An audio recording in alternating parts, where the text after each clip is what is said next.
This is your life, and it's ending 1 minute at a time.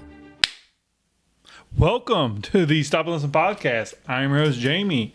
Good afternoon, folks. So, RFK is not going down without a fight. I mean, it seems like a lot of the shine, a lot of the attention that he was getting at first has waned, but he's not giving up. It doesn't seem like there's any indication he's just going to throw in the towel. So, I mean, he just picked a vice president. So, I mean, he's got to stick at least a few more months, right? Are you stupid or something? And he says he undercuts. Now, there was something with an email that went out to people. Something about January 6th. I don't know if this is what this is referenced to, so hopefully I didn't just screw this up. But, and then they immediately came back, oh, sorry, that was a mistake about the email.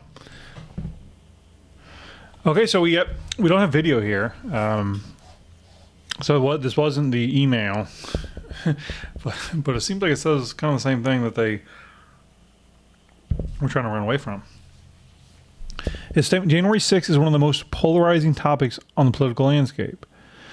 I am listening to people of diverse viewpoints on it in order to make sense of the event and what followed. I want to hear every side.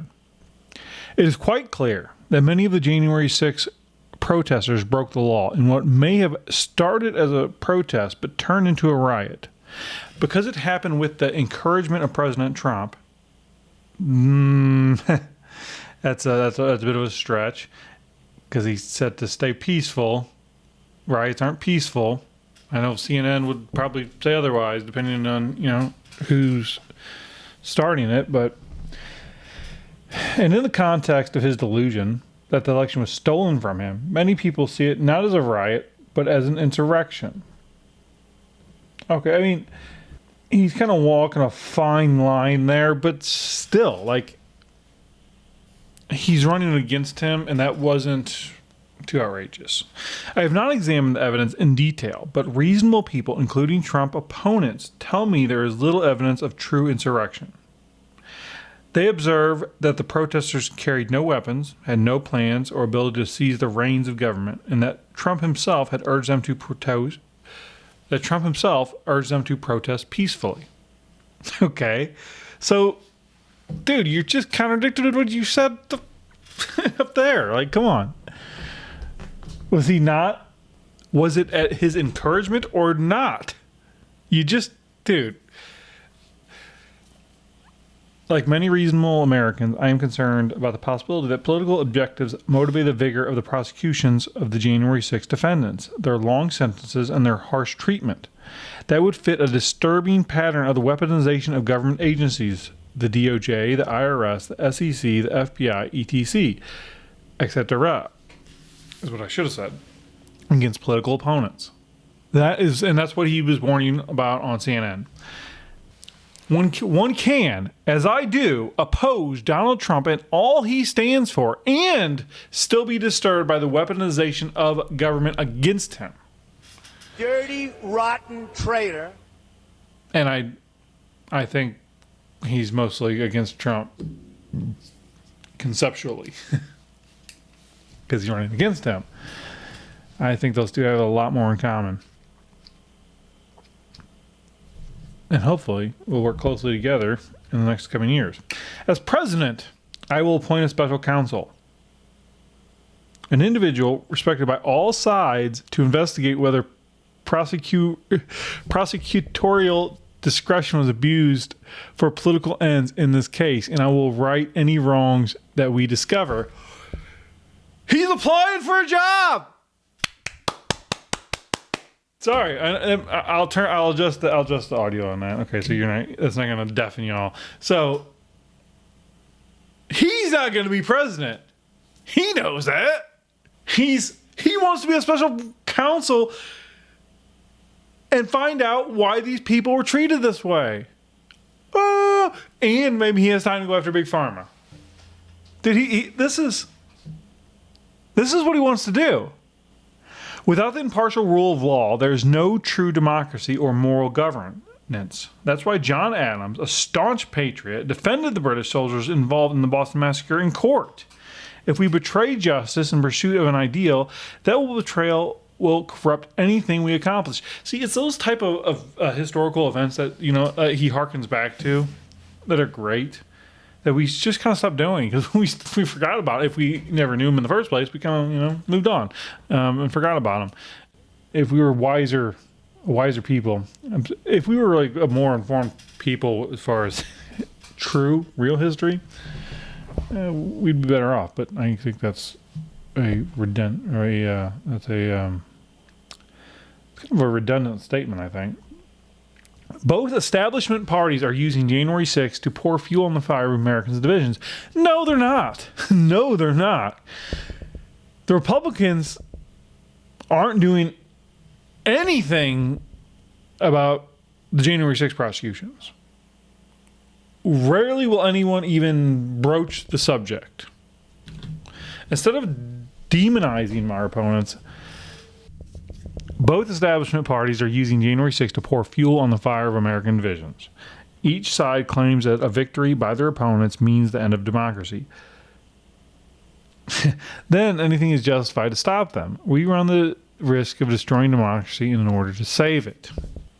Instead of demonizing our opponents as apocalyptic threats to democracy, let's focus on the issues and priorities of how they will govern and defeat them at the ballot box, rather than through legal maneuvers and dirty tricks. President Trump and Biden both preside over the continued worsening of our national debt, chronic disease epidemic, government corruption, erosion of civil liberties, and foreign military entanglements.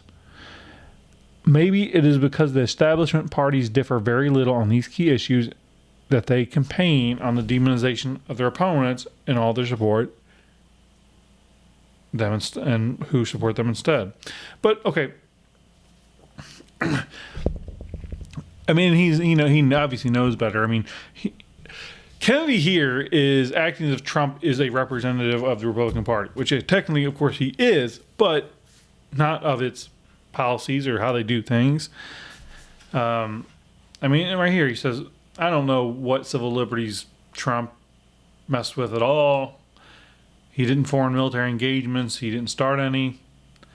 Kennedy left the Democratic Party after it became clear that it would be impossible for him to win enough delegates to challenge incumbent President Joe Biden, thanks to the anti-democratic superdelegate system, which is a barrier to insurgent candidates in the primary.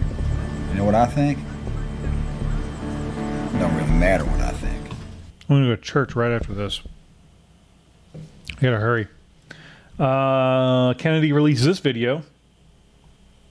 There's a revolution happening in our country, and it's the same kind of thing that happened when my father was running in 1968. The polarization, the division of Americans is the most toxic event since the American Civil War. There's a whole group of people in this country, the American middle class, 57% of Americans who can't put their hands on $1,000 if there's an emergency in their family. For those people, if the engine light comes on in their car, it's the apocalypse. They're going to lose their car, lose their job. They're feeling forgotten by the Democratic Party. They used to represent the interests of the middle class. And valid point. And I mean, that's how they've gotten so far, is by claiming that they are for the working people. And Republicans are for big business, which they were 100 years ago. Republicans are clearly much more in tune with the people, by about that much more. They're barely better, and we deserve better. We deserve the politicians we vote into power. We do have a democracy, and it may have its flaws, and it may have its, you know what I'm saying? But we have it, and people are appalled at how their constituents vote, but they just, there's this guy, this rep, not mine, but in Missouri, who voted for the latest spending bill. And every time I see him post something on Twitter, on X, that makes him a hypocrite based on his voting pattern, I let him know that. And he hasn't responded just yet, but actually, I got Adam Carolla responded to me, and this other guy, I seen this one guy, I forgot his name. I don't even really want to give him any pub, but he was on Tim Pool, and like just was kind of constantly talking about how Christian he was, and attacking Israel and Jews, and then saying he's not anti-Semitic. So I started following him on Twitter, and that dude, I mean, he's messed up. And he's always proclaiming Christ, and him and I went had a little bit back and forth this weekend. I was like, I'm figuring Twitter. I kind of thought like Twitter and the YouTube page kind of would. It's like, no, I'm completely like trying to create a Twitter profile and making myself Twitter famous, and then it's YouTube. Hopefully someday they come together, but they're. I don't feel as if anyone who watches me follows me on Twitter, and vice versa, because there's only like 10 people watching, so I understand. Donald Trump came in 2016 and said to those people, yeah, the whole thing is fixed, and that's what they wanted to hear. Populist movements can either be harnessed by demagogues for dark reasons and with using all the alchemies of demagoguery, or they can be captured by idealistic leaders and idealistic reasons. My father captured most of the white vote in Maryland, Delaware, and the eastern states just before his death in 1968. 4 years later, those same people voted for George Wallace. Why is that? They were populist. My father captured them, that energy, with the powers of, and the How would you cause of describe idealism. yourself? Are you a populist? Are you a nationalist? How would you describe I yourself? would describe myself as a populist, but like my father was a populist for idealism, for America's signature values, for democracy, for free speech, for a constitution, for a democracy that's not run and captured by corporate interests, anti-war.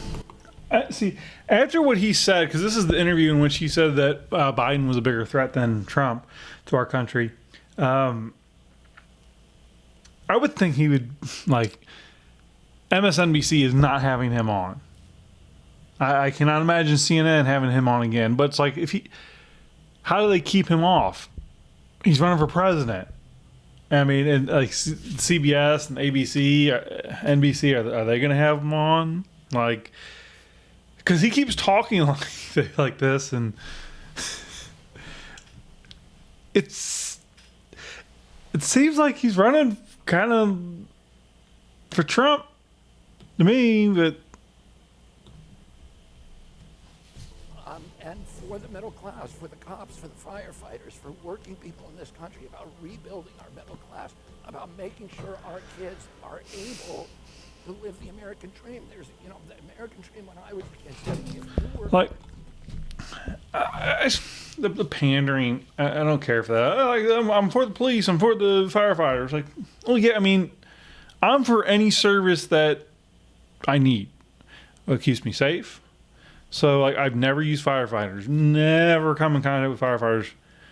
I might someday, though, and and it could save my life, or, save my stuff at least. I don't. Either way, very valuable cops too.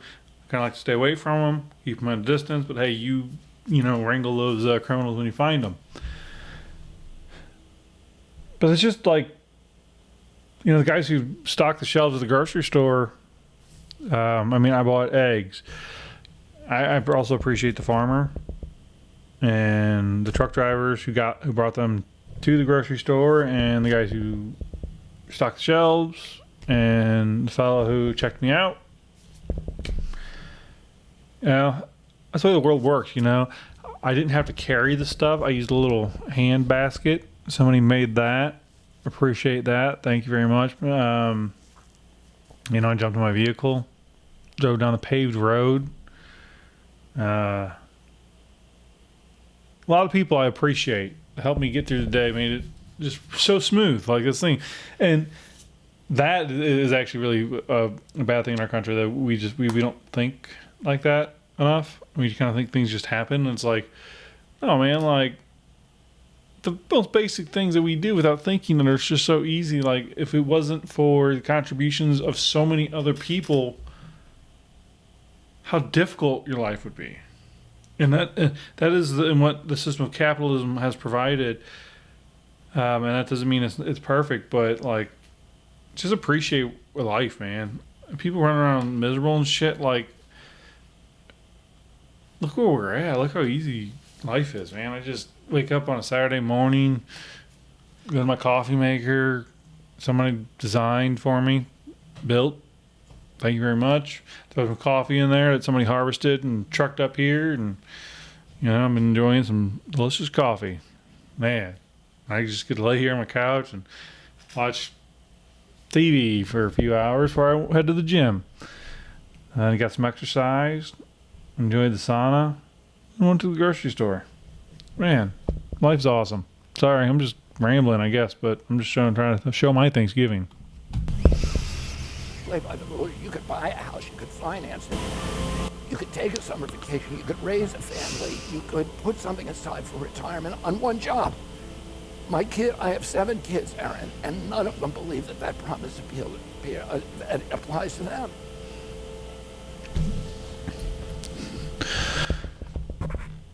Old Sean Hannity exposes RFKs. Hannity exposes RFK Jr.'s radical positions. You don't need the comma there, Fox. Let's see what he has to say. And welcome to Hannity. New York City Mayor Eric Adams once promised a sanctuary for all illegal immigrants. Well, now he's actually blaming Texas for Joe Biden's border crisis and is inviting Governor Abbott to spend the night in illegal immigrant shelter. Why don't you invite Joe Biden to do it? I'd even go and hang out with him. That's all coming up. We'll get Governor Abbott's reaction tonight. Plus, we will detail the very latest brazen crimes carried out by some of these so-called asylum seekers. We'll also introduce you door number 2.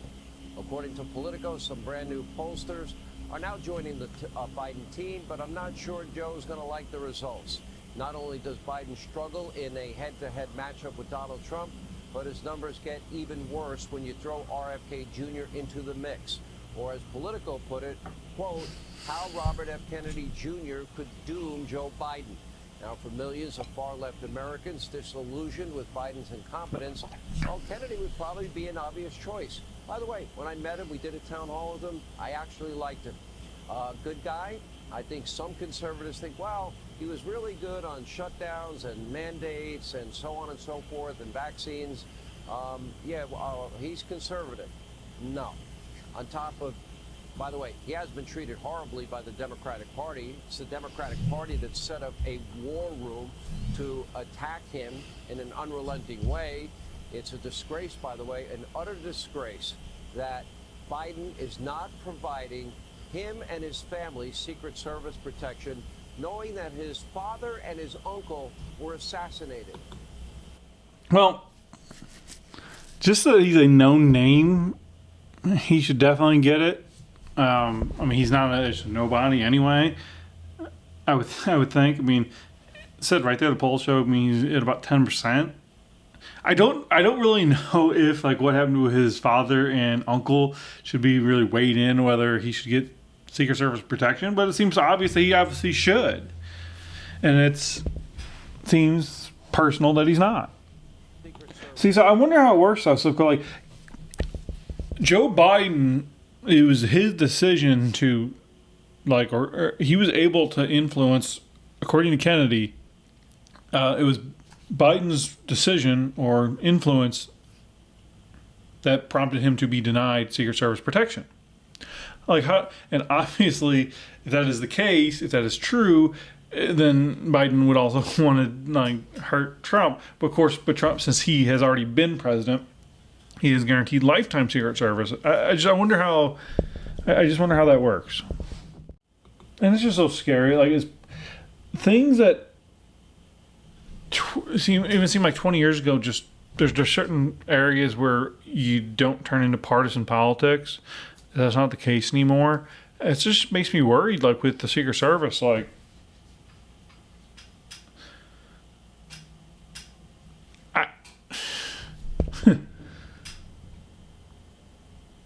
Well, let's hope everyone stays safe. And all our politicians need to be safe.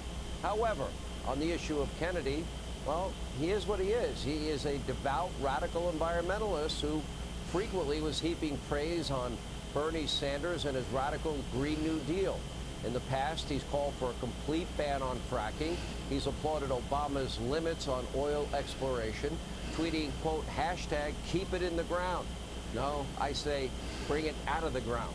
Anyways, campaign website, RFK Jr. promises to, quote, protect wildlands from further development by curbing mining and logging and oil drilling and suburban sprawl, as he calls it. This will undoubtedly drive up the cost of everything, especially housing, and that's not all. The Kennedy campaign also has a plan to dismantle the police. Quote, Kennedy will reorient police to serve, not occupy, black communities to keep neighborhoods safe. Which, like, that's the mayor's responsibility of any given town. I don't know where the President of the United States has anything to do with. Like, there's no police force in which the president controls, aside from the Secret Service, I guess. But that's just bodyguards. That seems odd. Rather than harassing their residents. There's also a section on Kennedy's website about student loan forgiveness. He plans to make, quote, student debt dischargeable in bankruptcy and cut interest rates on student loans to zero. Who wants to lend people money and not get interest? Anyway, naturally, small business loans will continue to accrue interest. Here's another proposal that, well, bleeding heart liberals will find very tempting. Kennedy wants to slash the U.S. military budget and use the money for socialized health care. RFK Jr.'s running mate, very wealthy attorney, compelling life story from Silicon Valley. Her name is Nicole Shanahan, a devout far-left Democrat. Notably, by the way, Shanahan has spoken out against in vitro fertilization. But thanks to Shanahan, well, the Kennedy campaign now has extremely deep pockets and will pose a serious challenge to Biden's reelection. If you are a left-wing voter, Kennedy, frankly, gives you all the nutty Biden, Bernie Sanders, Green New Deal, climate alarmist religious cult policies, maybe without the corruption and sleaze and the chaos, and he definitely knows what day of the week it is. See, that's actually an interesting point. Okay, so like Kennedy growing up as a Kennedy, right? Camelot or whatever the hell they call it.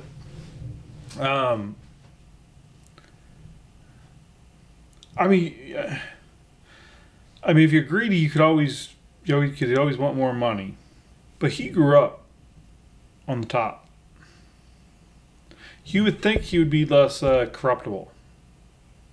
I mean, I don't agree with on really any positions that Handy's outlining here, but that's kind of the same thing they say about Trump, though, right? Like, so you want, people criticize AOC and say she has no business being in the position she is. No, she absolutely does. She was voted in by the people, and if that is much more what it should be, just average Joes being voted in to serve. I mean, they shouldn't turn into celebrities like she has, but. Man, I don't oppose bartenders or anyone else but serving the people. It's fine. I mean, she's serving her district. That's what she's supposed to do. But as far as president goes, having somebody like like that who's had a great life before and will have a great life after, kind of makes sense.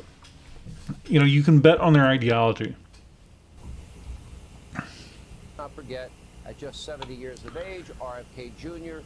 is more than a decade younger than Joe Biden, and he's more with it. He also supports affirmative action. He cut ads for the likes of Al Gore, He supported Hillary Clinton. He supported Obama. He has supported every Democratic presidential candidate there is. So, for conservatives that maybe liked his position on COVID, okay, now take a look at the rest of the record. We're only giving you fact-based information here. Hey, Sean Hannity. Yep. But that's not the stuff he's talking about, and I'm glad, because the stuff he is talking about needs to be talked about.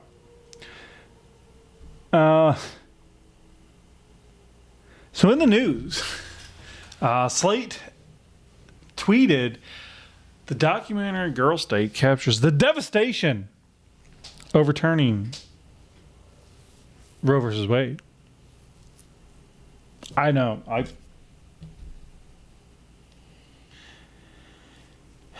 The amount of children that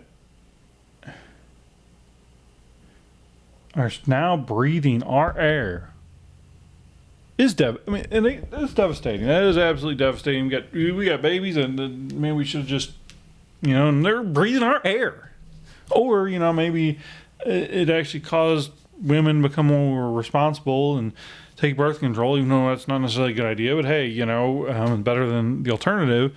And so I guess, that's an option. Birth control is an option. And I know it's not good. It's not ideal. But if you're going to be having sex with people you're not in love with, not married to, probably a pretty good idea. So either don't take birth control and not sleep around and then not have abortions when you get pregnant, or take birth control and sleep around and don't have to worry about getting pregnant and having abortions.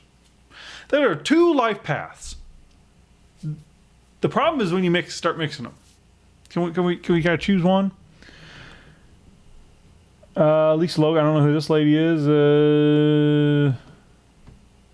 I don't know. She retweeted James Lindsay, who I follow, so I don't really know why.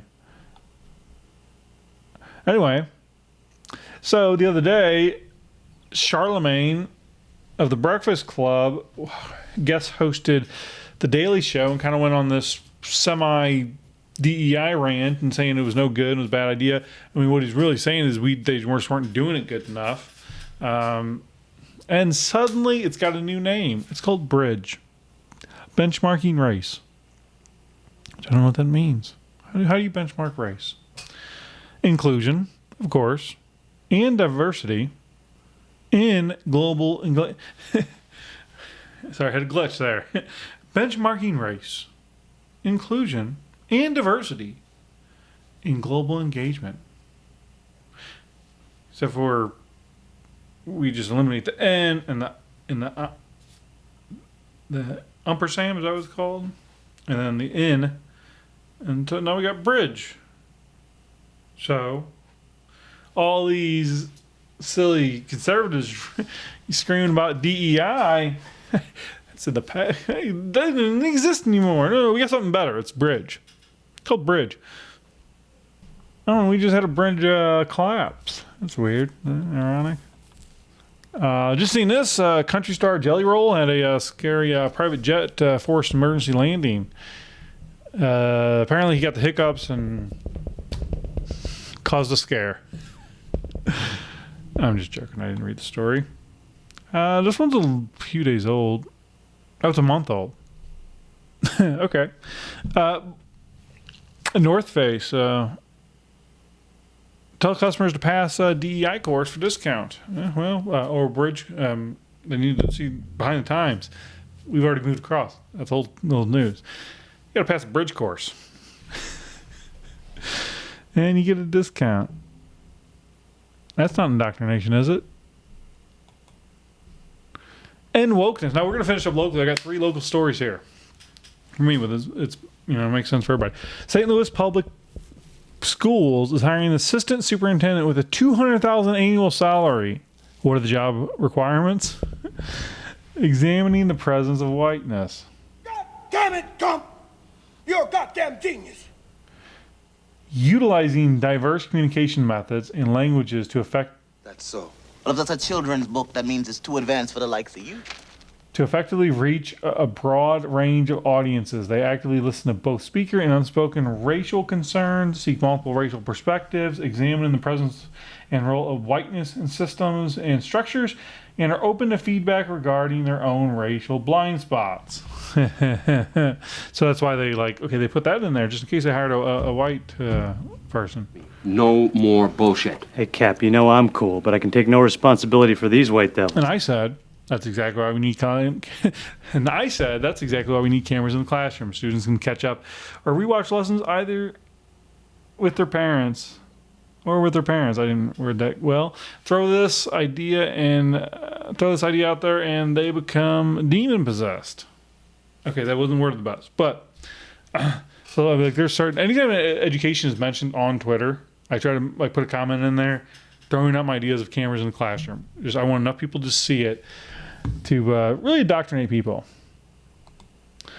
Jennifer Coolidge of that American Pie, that one movie 30 years ago. I don't really know what else she's done since then. She is giving the commencement speech at Wash U here in St. Louis. The commencement address. Now, Wash U is like a lesser Ivy League school, from my understanding. So I remember hearing this when this thing came out. Apparently, she cleared the air. Initially, she went out there and she said she'd slept with hundreds of men because of American Pie, where she played like a MILF. That's kind of where this all came from. She slept with a younger man, much younger man. She was Stifler's mom. And so, yeah, that's why she's famous. And then, so because she was shown as a loose woman on a movie 30 years ago, I guess a lot more men wanted to take her out to dinner. And for some reason, she is the person they chose to speak to the future leaders of this country. Probably not. And this one I just seen yesterday. Wash U students rally for cafeteria workers after alleged racist attack. Kappa Sigma launches investigation. I can't believe it. I just don't believe it. According to campus newspaper Student Life, Greek organizations Kappa Sigma and Alpha Phi are accused of throwing eggs and saying racial slurs at black dining staff members on March 21st. On Friday, students staged a sit-in to support cafeteria workers at Bear's Den, where it took place. The demonstration was called Occupy BD and was organized by the Association of Black Students. Now, I hope this gets picked up and followed, and if this comes out to be another freaking hoax, it's exposed. And that's people who commit these racial hoaxes should receive harsh punishments, both publicly and to the justice system. Because I read that and I'm like, okay, where's the bullshit at? How soon are we going to hear that this was actually not at all what it seems? Or what if it is? I don't want to be that guy. I don't want to roll my eyes when I hear that black people had eggs thrown at them. No, I do not believe it. I do not believe that in this day and age that would happen. But people are evil. All kinds of people are evil, and that would be evil. So it's in the realm of possibility. What do we do about it? I got to go to church. All right, folks. Thanks for watching. I will see you next time. Oh, we are remembering Laken Riley. Say her name, Laken Riley. We've got to have change, people. We can't keep doing this. We got to protect our women, our children. We are failing to do that in this country. So if you're a man and you're watching this, please, tomorrow, figure out, just wake up with it, just dial it in a little bit. Let's go into protector mode just a bit more than usual, okay? Thanks. I'll see you next time. Bye.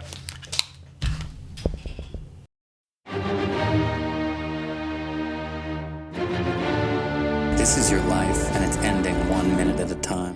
This war stops now. End the war. Bring freedom to our people. No. No more tricks. No more lies. Only truth. This is where we hold them! This is where we fight!